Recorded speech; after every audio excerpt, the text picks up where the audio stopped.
स्वागत है आप सभी लोगों का मनु एकेडमी में। राजस्थान में असिस्टेंट मोटर व्हीकल इंस्पेक्टर की वैकेंसी आई है। अब समझ में नहीं आ रहा है कि ये वैकेंसी देख के आपको खुशी होगी या फिर निराशा। निराशा इसलिए कि इन्होंने क्राइटेरिया ऐसा रख रखा है कि बहुत कम कैंडिडेट होंगे जो इस क्राइटेरिया को फुलफिल करेंगे।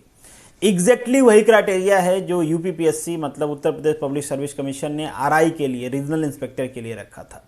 अब ये क्राइटेरिया सदियों से चली आ रही है, इसमें मॉडिफिकेशन होना चाहिए था, पर सरकारें कैसे सो रही हैं पता ही नहीं चलता। कॉपी पेस्ट करके पब्लिश कर देते हैं।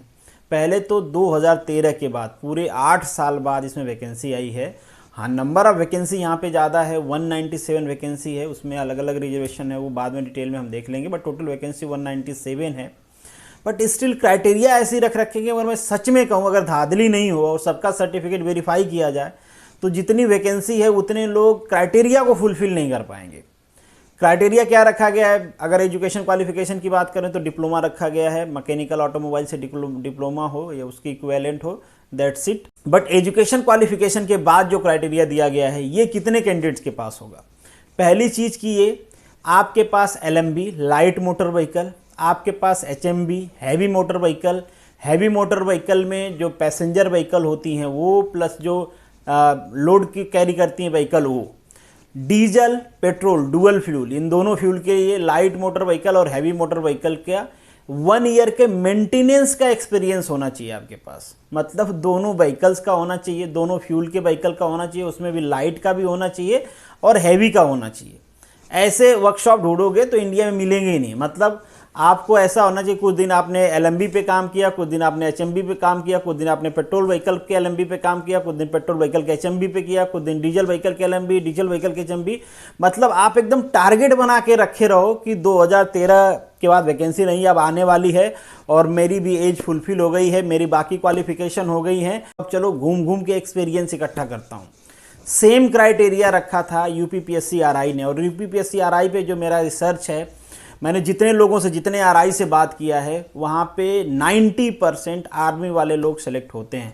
आर्मी वालों से यहाँ पे ऐसा नहीं है कि पर्सनल ग्रीवेंसेस के लिए मैं बात कर रहा हूँ, इसलिए क्योंकि उनके जो वर्कशॉप्स होते हैं वहाँ पे आर्मी की हर टाइप की व्हीकल का मेंटेनेंस होता है और उन्हीं के पास एचएमबी का लाइसेंस भी जनरली होता है, तो वो क्राइटेरिया को फुलफिल करते हैं। इसीलिए यूपी में पिछली बार जो 2014 में वैकेंसी हुई थी उसमें 90% आर्मी बैकग्राउंड के लोग सेलेक्ट हुए हैं।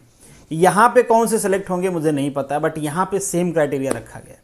दूसरा जो क्राइटेरिया जैसे कि यूपीपीएससी का था कि आपके पास हैवी मोटर व्हीकल का ड्राइविंग लाइसेंस होना चाहिए, तो आपके पास यहाँ पे भी हैवी मोटर व्हीकल का ड्राइविंग लाइसेंस होना चाहिए। जो गवर्नमेंट थोड़ी सी सजग थी, लाइक गुजरात, मैं बार बार अप्रिशिएट करता हूँ, इन्होंने अपने क्राइटेरिया को चेंज कर लिया है। बट जो बेसिकली वो रीजन है आपका, राजस्थान, एमपी, यूपी, बिहार, झारखंड, ये सोते रहते हैं ठीक है यार वैकेंसी आएगी, यही नहीं पता जब वैकेंसी आएगी कॉपी पेस्ट करेंगे, पुराना वाला एडवर्टीजमेंट रखा होगा उसको टीप देंगे। कौन जाए चेंज करने, इतना जहमत कौन उठाए? अब सोच के देखो आप कि ये जो वर्कशॉप का एक्सपीरियंस मांगा है 1 ईयर का, किस बच्चे के पास एक्सपीरियंस होगा कि वो एलएमबी पे भी काम किया हो, एचएमबी पे किया हो, डीजल पे भी किया हो, पेट्रोल पे भी किया हो, पैसेंजर पे भी किया हो, लोड कैरिंग व्हीकल पे भी किया हो। मतलब हद मचा के रखा है इन्होंने। तो ये क्राइटेरिया है, देख लो आप इसको फुलफिल करते हो कि नहीं करते हो। आगे कुछ आपका प्लान होगा तो उस पर भी डिस्कस करेंगे। और जो एग्ज़ाम का पैटर्न है वो तो जो है वो ठीक ही है। 3 पेपर किए जाएंगे टोटल आपके। पहला पेपर 100 मार्क्स का होगा आपका जीके जीएस का, दूसरा पेपर आपका हिंदी और इंग्लिश का होगा, मतलब लैंग्वेज टेस्ट कहते हैं उसको, वो भी 100 मार्क्स का होगा। और थर्ड पेपर आपका होगा आपके टेक्निकल से रिलेटेड, मैकेनिकल ऑटोमोबाइल का पेपर होगा, वो होगा आपका 200 मार्क्स, टोटल 400 का होगा। 2 आवर के एक पेपर्स होंगे ये सब।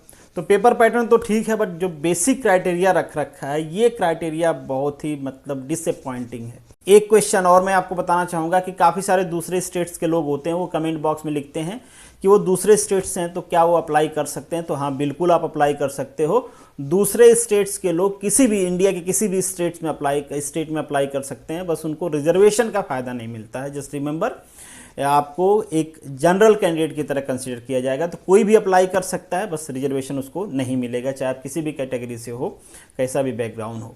बाकी ये जो क्राइटेरिया है आपका राजस्थान एमबीआई का, इस पे आप क्या सोचते हो कमेंट बॉक्स में ज़रूर लिखना। और कुछ प्लान कर सकते हो तो वो भी करेंगे, हम लोग बात करेंगे। बट सरकारें जब अब तक नहीं चेती तब क्या चेतेंगी। चलिए डिटेल में मैं एडवर्टीजमेंट से रिलेटेड इनके सिलेबस, एग्जाम पैटर्न बाकी डिटेल में बात करेंगे नेक्स्ट वीडियो में। तब तक के लिए जय हिंद।